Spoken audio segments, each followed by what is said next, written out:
Hi friends, welcome to my channel story book by Aaradhya. అత్తగారికి 3 పూటల కనీసం కడుపు నిండా తిండి పెట్టకుండా కోడళ్ళు సతాయిస్తూ ఉంటారు. కొడుకులేమో కనీసం మాట వరుసకి కూడా తల్లితో మాట్లాడరు. ఈ బాధ భరించలేక ఆ తల్లి భర్త సంవత్సరీకం రోజున చేసిన పనికి కొడుకు కోడళ్ళు బంధువులందరి ముందు తలదించుకున్నారు. అసలు ఇంతకేం జరిగిందో ఈరోజు మనం తెలుసుకుందాం. పూజగది నుండి బయటకు వస్తున్న భార్యతో, ఏంటండి శ్రీమతి గారు, ఉదయాన్నే సాంబ్రాణి ధూపములతో నిద్రలేపారు, ఏదో విశేషం ఉన్నట్టుంది అంటున్న భర్తతో చేతిలోని అక్షింతలు భర్తకు ఇస్తూ, దీవించండి అంటూ కాళ్ళు మొక్కి, మన బంధానికి నేటికి 50 సంవత్సరాలు పూర్తవుతుంది అంటూ భర్త ఆశీర్వాదాలు తీసుకుంటూ చెప్పింది మీనాక్షిదేవి. సుమంగళి భవ అంటూ దీవిస్తూ 2 చేతులతో భార్యను పట్టుకొని లేపి, నీ స్థానం ఇక్కడ అంటూ తన గుండెలకు భార్యని హత్తుకున్నాడు. గుడికి వెళదాము, తొందరగా తయారవ్వండి, నేను కూడా తయారై వస్తాను అంటూ తన గదిలోకి వెళ్ళిన మీనాక్షి మంచం మీద భర్త కొని తెచ్చిన గులాబీ రంగు చీరను చూసి, వెనకాలే వచ్చిన భర్తను చూసి నవ్వుతూ, నాకు తెలుసు మీకు మన పెళ్లి రోజు గుర్తుంది అని అనుకుంటూ ఇద్దరు ఒకరిని చూసి ఒకరు నవ్వుకున్నారు. అంతలోనే పిల్లల స్కూల్ బస్సు హారన్ మోగడంతో గత జ్ఞాపకాల నుండి వర్తమానంలోకి వచ్చిన మీనాక్షి ఎదురుగా ఉన్న భర్త ఫోటోను చూస్తూ, పోయిన సంవత్సరమే కదా నన్ను దీవించారు దీర్ఘ సుమంగళీ భవ అని, మరి నన్ను వదిలి ఎలా వెళ్ళగలిగారు అంటూ కన్నీళ్ల పర్యంతం అయ్యింది. టిఫిన్ సమయం కావడంతో మేడ మీద ఉన్న పెద్ద కోడలు ఇంటికి బయలుదేరింది. మోకాళ్ళ నొప్పులతో మెల్లగా అడుగులు వేస్తూ ఎలాగోలా చేరింది. శిరీష శిరీష అంటూ పెద్ద కోడలిని పిలిచి, శిరీష కాస్త టీ ఇవ్వమ్మా, తలనొప్పిగా ఉంది అని అడిగి తలుపు దగ్గరగా ఉన్న కుర్చీలో కూర్చుంది. మీనాక్షి గారిని చూసి కూడా చూడనట్టు శిరీష తన తల్లితో ఫోన్లో మాట్లాడుతోంది. గంట అయ్యాక గది నుండి బయటకు వచ్చి 2 చపాతీలు కాస్త పచ్చడి అత్తగారికి ఇచ్చి మళ్ళీ గదిలోకి వెళ్ళిపోయింది. 2 చపాతీలు తిని వేడి నీళ్ళ డికాషన్, అస్సలు పంచదార లేని దాన్ని తాగుతూ, ఇది అస్సలు తాగలేకపోతున్నాను, ఈ చపాతీ నమలలేకపోతున్నాను అనుకుంటూ మీనాక్షమ్మ కళ్ళు చెమర్చాయి. కోడలికి ఎన్నిసార్లు చెప్పాను కాస్త నోటికి తినే ఆహారం ఇవ్వమని, కానీ కోడలు తిరిగి ఎదురు సమాధానం చెప్తుందే కానీ ఎలాంటి ప్రయోజనం లేదు అనుకుంటూ ఎలాగోలా తిన్న తర్వాత ప్లేట్ కడిగి అక్కడ పెట్టేసి వెళ్ళిపోయింది. మీనాక్షమ్మ గారికి 2 కొడుకులు 2 కోడళ్ళు. భర్త మరణించాక 2 కొడుకులు ఇంటిని వాటాలు వేసుకున్నారు. 2వ అంతస్తులో చిన్న కొడుకు కోడలు, మొదటి అంతస్తులో పెద్ద కొడుకు పెద్ద కోడలు ఉంటున్నారు. ఇక కింద ఉన్న ఇంటిలో అమ్మ, నీ ఒక్కదానికి ఇంత పెద్ద ఇల్లు ఎందుకు అంటూ తల్లికి ఒక గది ఇచ్చి మిగిలిన రూమ్ మరియు హాల్ని స్టోర్ రూమ్ కింద మార్చేశారు. కొడుకు కోడళ్లకు ఇద్దరికీ ఎప్పుడూ గొడవే, కానీ అత్తగారి మీద గొడవ పడటానికి ఇద్దరూ ఒకే మాట మీద ఉంటారు. భర్త మరణించిన నెల రోజులకే కొడుకులు తీసుకున్న ఈ నిర్ణయం మీనాక్షమ్మను మరింత కుంగదీసింది. అలాగే అనవసర ఖర్చులు ఎందుకు మీ ఒక్కరి కోసం అంటూ అత్తగారి 3 పూటల భోజనం కూడా పంచుకున్నారు. ఉదయం టీ మరియు అల్పాహారం, అలాగే మధ్యాహ్న భోజనం వరకు పెద్ద కోడలు, సాయంత్రం టీ మరియు రాత్రి భోజనం చిన్న కోడలు ఇవ్వాలని నిర్ణయించుకున్నారు. ఉదయం టీ మరియు అల్పాహారం ఇవ్వడానికి కూడా పెద్ద కోడలు అత్తగారిని సతాయించేది. భర్త ఆఫీస్కి వెళ్ళిన తర్వాత గంటలు స్నేహితులతో ఫోన్లో మాట్లాడుతూ ఉండిపోయేది. మీనాక్షమ్మ కోపంగా ఏదైనా మాట అంటే ఎదురు సమాధానం చెప్పేది. టీతో పాటు రాత్రి మిగిలిన చపాతీలను ఇచ్చేది, కానీ నమలడం కష్టంగా ఉండేది మీనాక్షమ్మ గారికి. ఒకసారి ప్లేట్లో తినడానికి ఇచ్చిందంటే మళ్ళీ ఏమన్నా కావాలా అని అడగదు కోడలు. ఒకవేళ మీనాక్షమ్మ ఇంకొక చపాతీ అడిగినా ఉదయం నుండి కూర్చోవడం తప్ప వేరే పని ఏముంటుంది మీకు, ఎక్కువ తింటే ఆరోగ్యం పాడవుతుంది, మీరు మంచాన పడితే ఎవరు చూస్తారు, తిరుగుతూ పోయారు అంటే బాగుంటుంది అని మాట్లాడేది. చిన్న కోడలు కూడా దాదాపు ఇలాగే మాట్లాడేది. బాధ కలిగించే విషయం ఏమిటంటే కొడుకుల ముందు కూడా ఇలాగే మాట్లాడేవారు. అయినా కొడుకులు భార్యలను ఏమీ అనేవారు కాదు. అసలు కొడుకులు తల్లితో మాట్లాడడమే మానేశారు. ప్రతిరోజు ఇటువంటి మాటలు చీదరింపులు వింటూ మీనాక్షమ్మ తన గదిలోని భర్త ఫోటో ముందు నిలబడి, మీరు ఉన్నన్ని రోజులు నన్ను ఒక్క మాట అనే ధైర్యం చేయని కోడళ్ళు ఇప్పుడు చూసారా ఎలా మాట్లాడుతున్నారో, ఇటువంటి మాటలు వినడానికేనా నన్ను ఒంటరిగా వదిలి వెళ్ళారు. కొడుకులు కూడా పెళ్ళాలని సమర్థిస్తారు. మీరు తోడు ఉన్నప్పుడు జీవితంలోని పెద్ద పెద్ద సమస్యలు కూడా చిన్నవిగా కనిపించేవి. కానీ ఇప్పుడు శరీరం మాత్రమే భూమిపై బ్రతికి ఉంది. నా ప్రాణం నీతో పాటు ఆ రోజే వెళ్ళిపోయింది. మీ ద్వారా వచ్చే పెన్షన్ డబ్బులు కొడుకులు పంచుకుంటారు. కానీ వాళ్లకు వాళ్ళ బాధ్యతలు ఎందుకు గుర్తుకుండవు? మీకు కాస్త ఆరోగ్యం బాగా లేదని ఆ రోజు రాత్రి చెప్పినప్పుడు వెంటనే ఆసుపత్రికి వెళ్ళి ఉంటే పరిస్థితి ఎలా ఉండేదో. కానీ మీ కొడుకులు మరుసటి రోజు వెళ్ళొచ్చులే అమ్మా అంటూ మాట దాటివేశారు. కానీ ఆ రాత్రి మీకు గుండెపోటు రావడంతో మరుసటి ఉదయానికి మీరు నన్ను ఒంటరిదాన్ని చేసి వెళ్ళిపోయారు అంటూ కన్నీళ్ల పర్యంతమైంది మీనాక్షమ్మ. మీనాక్షమ్మ ప్రతిరోజు ఉదయం సాయంత్రం దగ్గరలోనే గుడికి వెళ్ళేది. అలాగే ఆ సాయంత్రం కూడా వెళ్ళింది. గుడికి తన వయసు వారు చాలామంది వస్తూ ఉంటారు. వారందరూ తమ తమ సంతోషాలను దుఃఖాలను పంచుకుంటూ ఉంటారు. మీనాక్షమ్మ స్నేహితురాలు ఒక ఆమె, నా కోడలు నన్ను చాలా బాగా చూసుకుంటుంది, నిన్న కొత్త బట్టలు కొన్నది అనింది. ఇంతలో ఇంకొక ఆవిడ, నా కొడుకు నాతో రోజు ఆఫీస్ నుండి రాగానే నా గదికి వచ్చి గంట సేపైనా మాట్లాడతాడు అన్నది.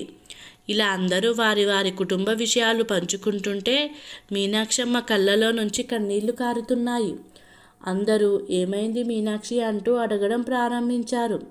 ఎంత అదృష్టవంతులు మీరు, ఇంత బాగా చూసుకునే కొడుకు కోడళ్ళు ఉన్నారు మీకు. కానీ ఈరోజు ఉదయం నా కోడలు నన్ను ఏమనిందో తెలుసా?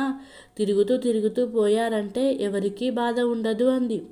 నా ఇంట్లో నా కోడలు నా మరణం కోసం ఎదురు చూస్తున్నారు అంటూ మీనాక్షమ్మ బాధతో ఇంటికి బయలుదేరింది. అంతలో మీనాక్షమ్మ స్నేహితురాలు, నీ మనసు బాగున్నట్టు లేదు, నాతో పాటు మా ఇంటికి వెళ్దాం పద అంటూ బలవంతంగా తీసుకెళ్ళింది.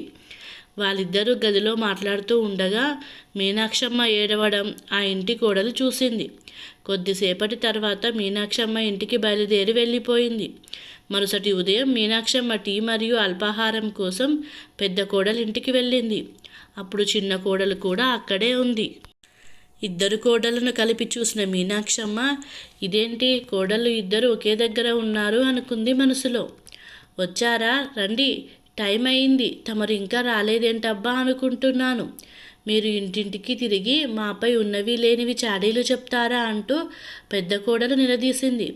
అంతలో మనం ఆవిడకు 3 పూటలా మేపుతున్నాం కదా, అందుకే అక్క ఇంటింటికి తిరిగి మన గురించి ఉన్నవి లేనివి తగిలించి చెబుతుంది అన్నది చిన్న కోడలు. మీరు దేని గురించి మాట్లాడుతున్నారో నాకు అర్థం కావడం లేదు అన్నది మీనాక్షమ్మ. నిన్న మీరు వెళ్ళిన మీ స్నేహితురాలు కోడలు నా స్నేహితురాలు. మీరు వాళ్ళ ఇంటికి వెళ్ళి మా గురించి ఏమేమి చెప్పారో అంతా తెలిసింది. ఇక మేము ఏ మొహం పెట్టుకొని బయటకు వెళ్ళాలి? అందరూ మమ్మల్ని ఎన్ని మాటలు అంటారు. ఇంత వయసు వచ్చింది, సిగ్గు లేకుండా ఇలా ఇంటి పరువు తీశారు అంటూ ఇద్దరు కోడళ్ళు అత్తగారిని అనరాని మాటలు అన్నారు. కోడళ్ళ మాటలు వింటూ బాధతో మీనాక్షమ్మ తన గదిలోకి వెళ్ళిపోయింది. ఒంటరిగా కూర్చున్న మీనాక్షమ్మ, కోడళ్ళు ఎందుకు నన్ను ఇన్ని మాటలు అంటున్నారు? కొడుకు కోడలు బాగా చూసుకుంటే స్నేహితులతో బాధ పంచుకోవాల్సిన అవసరం నాకేముంది? జరుగుతుందే కదా చెప్పాను. ఎన్ని రోజులు వీళ్ళ మాటలు భరించాలి? కడుపు నిండా భోజనం కూడా పెట్టని వీళ్ళు నన్ను ఇన్ని మాటలు ఎలా అనగలిగారు అనుకుంటూ ఇక ఆ రోజు మధ్యాహ్నానికి కూడా ఏమీ తినకుండానే పడుకుంది. రాత్రి భోజనానికి కూడా ఆవిడను ఎవరూ పిలవలేదు. ఆవిడకు కూడా కడుపులో బాధ తప్ప ఆకలి లేదు. గ్లాసుడు నీళ్లు తాగి నిద్రపోయింది. మరుసటి రోజు భర్త సంవత్సరీకం అని ఉదయాన్నే లేచి తలంటు పోసుకొని పెద్ద కొడుకు ఇంటికి వెళ్ళింది. కొడుకులు కోడళ్ళు అందరూ అక్కడే ఉన్నారు. తండ్రి సంవత్సరీకానికి ఏర్పాటు చేస్తున్నారు. కొడుకులకు కనీసం ఈ విషయమైనా గుర్తుంది అనుకుంటూ లోపలికి వెళ్ళి భర్త పటం ముందు కూర్చుంది. ముందు రోజు జరిగిన గొడవ వల్ల ఆవిడతో ఎవరూ మాట్లాడట్లేదు. ఎవరికి వాళ్ళు పనులలో నిమగ్నమయ్యారు. అరగంట అయ్యాక, శిరీష కాస్త టీ ఇవ్వమ్మా, నిన్నటి నుండి ఏమీ తినలేదు, తలంతా బరువుగా ఉన్నట్టు అనిపిస్తుంది అంది. అత్తయ్య గారు, ఈరోజు కిచెన్లో చాలా పనులు ఉన్నాయి, మేము కిచెన్లో టీ పెట్టేంత ఖాళీగా లేము. ఇప్పుడు పూజారులు బంధువులు అందరూ వచ్చే వేలయిందని చెప్పి వెళ్ళిపోయింది. అలా సమయం గడిచి 11 దాటింది. ఆకలి భరించలేక చిన్న కోడల్ని పిలిచి, చాలా ఆకలిగా ఉంది, నిన్నటి నుంచి ఏమీ తినలేదు, పిల్లల బిస్కెట్ ప్యాకెట్ ఉంటే ఇవ్వమ్మా అని అడిగింది. అక్కడే కూర్చొని పూజారి కోసం ఎదురు చూస్తున్న పెద్ద కొడుకు, ఏంటమ్మా నీకు అర్థం కావట్లేదా, పూజారి గారిని రానివ్వు, దక్షిణ ఇచ్చాక తిందువులే అన్నాడు. ఇప్పుడే మీరు పిల్లలకు తినిపించారు కదా, తలంతా తిరుగుతున్నట్టు ఉంది కాబట్టి నేను ఒక కప్పు టీ అడిగాను అంతే అన్నది మీనాక్షమ్మ. అప్పుడు చిన్న కొడుకు, ఇప్పుడేంటమ్మా ఎప్పుడు ఏదో ఒక కంప్లైంట్ ఇస్తూ ఉంటావు, పిల్లలకు తినిపిస్తే ఏమైంది అని గట్టిగా కసిరాడు. పాపం మీనాక్షమ్మ మౌనంగా బాధతో కూర్చుండిపోయింది. విధి ఎంత విచిత్రమో చూడు, ఎదురుగా ఉన్న మనిషిని ఎవరూ పట్టించుకోరు, కానీ మన మధ్యలో లేని వాళ్ళ కోసం ఏవేవో వంటకాలు చేసి పూజారులకు బంధువులకు తినిపిస్తారు అని మనసులో అనుకుంది. కాసేపటికి 5 మంది పూజారులు వచ్చి చేయవలసిన కార్యక్రమం అంతా చేసి దక్షిణ తీసుకొని వెళ్ళిపోయారు.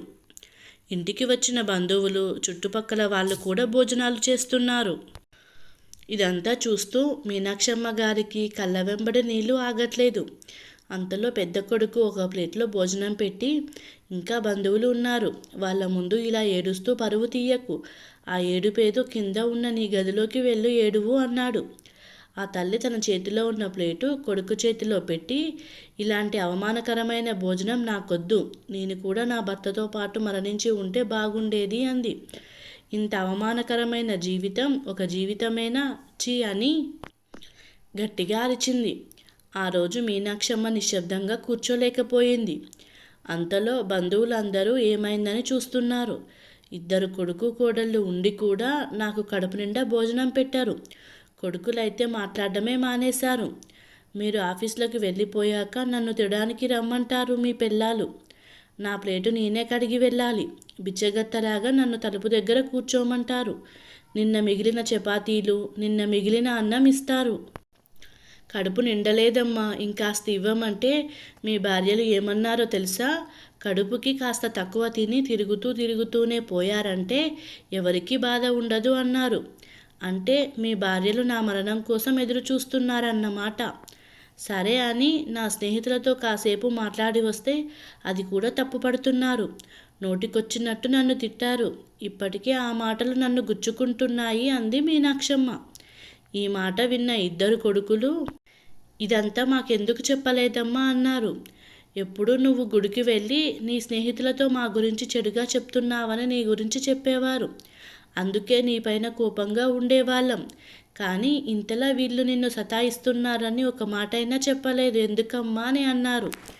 నా వలన మీ భార్యాభర్తల మధ్య గొడవలు రావటం నాకు ఇష్టం లేదు అన్నది తల్లి. కోడళ్ళ వైపు చూస్తూ, మీరు నాకు సమయానికి ఎప్పుడైనా భోజనం ఇచ్చారా? నేను వృద్ధాప్య దశకు చేరుకున్నాను, కానీ నా మనసులో ఇప్పటికీ ఇష్టమైన భోజనం తినాలని కోరుకోవడం తప్ప, ఇష్టం లేని ఆహారం రోజూ తింటూ మీరు తిడుతుంటే భరిస్తూ వచ్చాను. కడుపు నింపుకోవడానికి టీ అడిగితే వేడి నీళ్లు తెచ్చి నా ముఖం మీద వేస్తారు. ఎంతో భారంగా నన్ను పోషిస్తున్నారు. కడుపు నిండా భోజనం తిని సంవత్సరం అయ్యింది.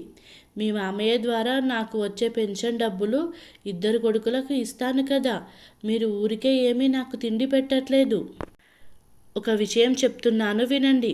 మీరు మీ నాన్నగారికి సంవత్సరీకం బాగానే చేశారు, కానీ నా మరణం తర్వాత నా సంవత్సరీకం శ్రద్ధాంజలి లాంటివి చెయ్యొద్దు అని ఈ మాట అంటూ మీనాక్షమ్మ కన్నీళ్ల పర్యంతమయ్యింది. కొడుకులు కోడళ్ళు సిగ్గుతో అందరి ముందు తల వంచుకున్నారు.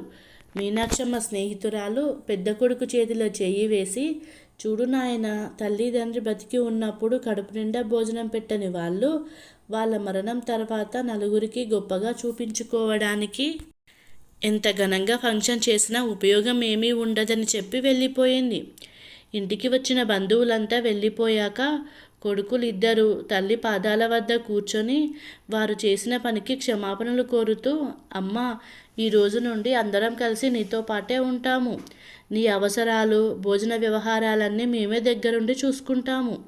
మోకాల నొప్పులతో బాధపడుతున్న నీకు బలమైన ఆహారం చాలా అవసరం. ఇక నుండి మా పిల్లలు నిన్ను ఏమీ అనకుండా మేము చూసుకుంటాము అని అంటూ ఉండగా ఇద్దరు కోడళ్ళు కూడా వచ్చి అత్తగారి కాళ్ళ మీద పడి పెత్తనం చెలాయించాలని చెడు ఆలోచనతో మేము చేసిన తప్పును క్షమించండి అత్తయ్య అంటూ కోడళ్ళు కూడా అత్తగారి కాళ్ళ వద్దకు చేరారు.